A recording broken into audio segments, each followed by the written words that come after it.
They march northwards, destination unknown. Near Shepherdstown, West Virginia, the Maryland Battalion is ordered to pass to the front of their brigade to have the honor of being the first to cross over the Potomac River into their native state. They are now part of Ewell's Corps, Johnson's division, Stewart's brigade. Their spirits soar. They have driven the enemy out of Winchester and believe they are heading for a much larger victory. They march proudly through Shepherdstown.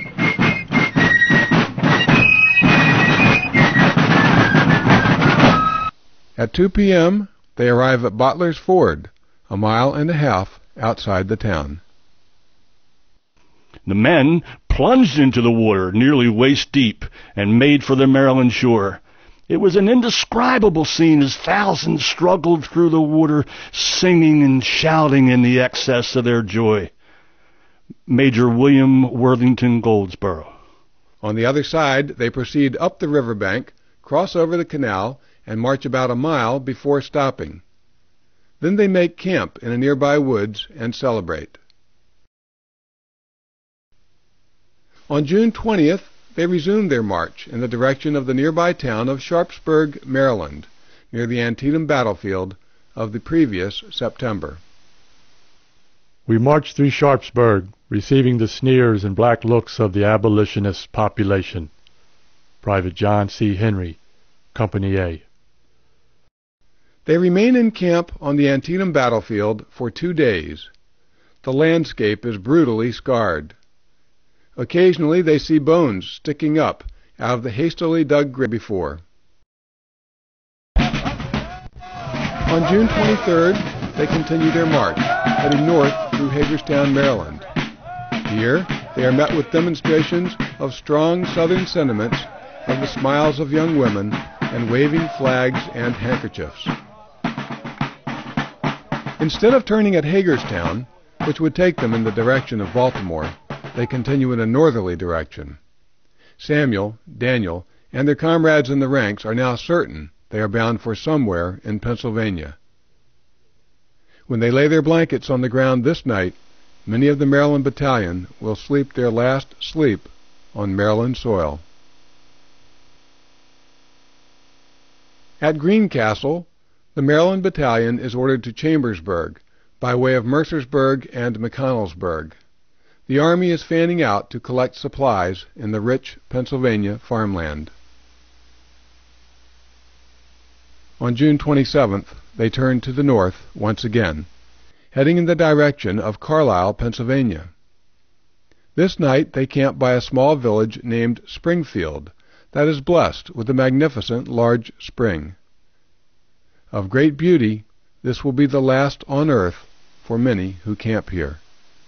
Here they reminisce about home and loved ones left behind.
Pulse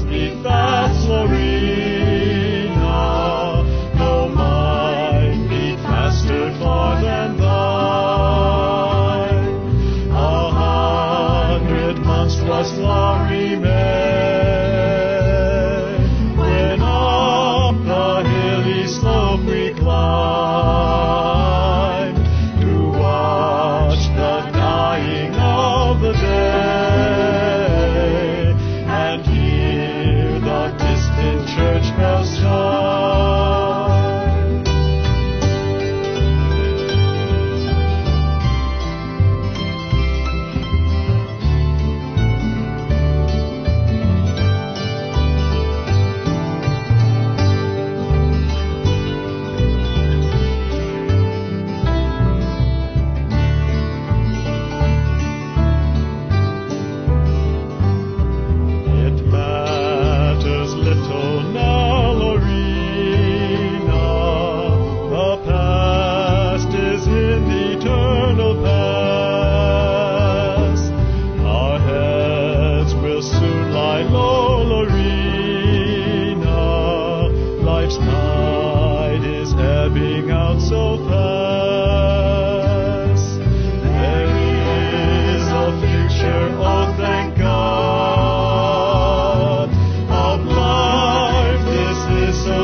To heart.